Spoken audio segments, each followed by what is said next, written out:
তো যাই হোক, তোমরা লেখাপড়া শেখো। বাংলাদেশের বিদ্যাপীঠই হলো ঢাকা ভার্সিটি। আপনি তো অনেক পড়াশোনা করছেন। না না, বেশি দূর পড়াশোনা কেন নেই, আমি স্টেট মেডিকেল ফ্যাকাল্টির ছাত্র ছিলাম। না, জিয়া সরকারের আমলে 1982-তে স্টেট মেডিকেল ফ্যাকাল্টির ছাত্র ছিলাম। জিয়া সরকারের আমলে গোবিন্দগঞ্জ সাহেব রংপুরের আন্ডারে। কত সালে সেটা? 82-তে। 82। আপনি এসএসসি পাস করছেন কত সালে? আমি 70-তে এসএসসি পাস, ইস্ট পাকিস্তান। এই দেশের গভর্নর। হ্যাঁ, পাকিস্তান পিরিয়ডে আপনি এসএসসি পাস করছেন? হ্যাঁ, তো অনেক আগে। আর 73-তে আইসি পাস করলাম। আর 82-তে আমি স্টেট মেডিকেল ফ্যাকাল্টি গোবিন্দগঞ্জ হসপিটালে পড়ি, এটা রংপুরের আন্ডারে।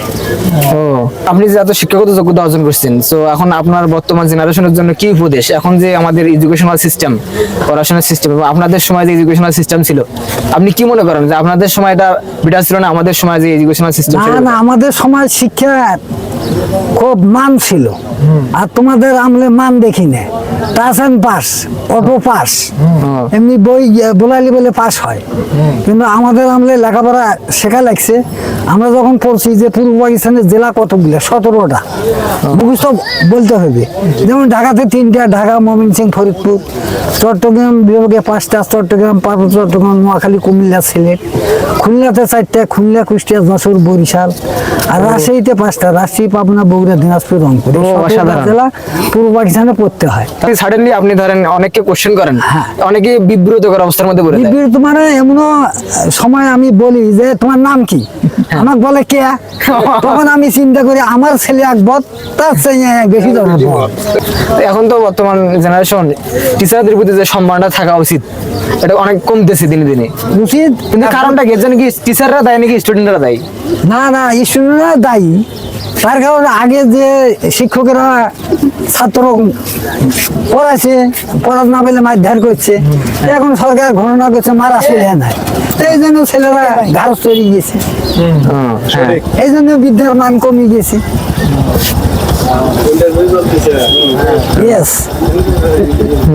আপনি মানে অনেক ইংলিশও তো অনেক ভালো পারেন, এবং আপনার যে প্রোনাউন্সিয়েশন। আর নাই, ইংলিশটা হলো কি, ডাক্তার লাইনে পড়তে গেলে ইংলিশ মিডিয়ামে বেশিরভাগ পড়তে হয়। যেমন আপনারা ওয়াটার মানে পানি, আমরা বাইরে যদি বলি অ্যাকোয়া, অ্যাকোয়া মানে পানি, তখন আমাকে জিজ্ঞাসা করা লাগবে যে ডাক্তার সাহেব অ্যাকোয়া মানে কি? অ্যাকোয়া মানে পানি। বুঝছেন বাবা? জি জি, সঠিক। হ্যাঁ, সঠিক। এটা কোন ভাষা? বাংলা ভাষা না? এটা বায়োলজিতে বলা হয়। গাছের যে জীবন আছে, গবেষণা করছে জগদীশ চন্দ্র বসু, যে ওদেরকে লোহা মারা যাবে না, ওদেরও জীবন আছে। এই যে আপনার সাক্ষাৎকার শোনার জন্য কিন্তু অসংখ্য মানুষ দেখতে পাচ্ছেন, সবাই দেখতেছে, মানে আপনার যে মধ্যে যে একটা বুদ্ধি আছে, এটা সবাই নেওয়ার চেষ্টা করতেছে।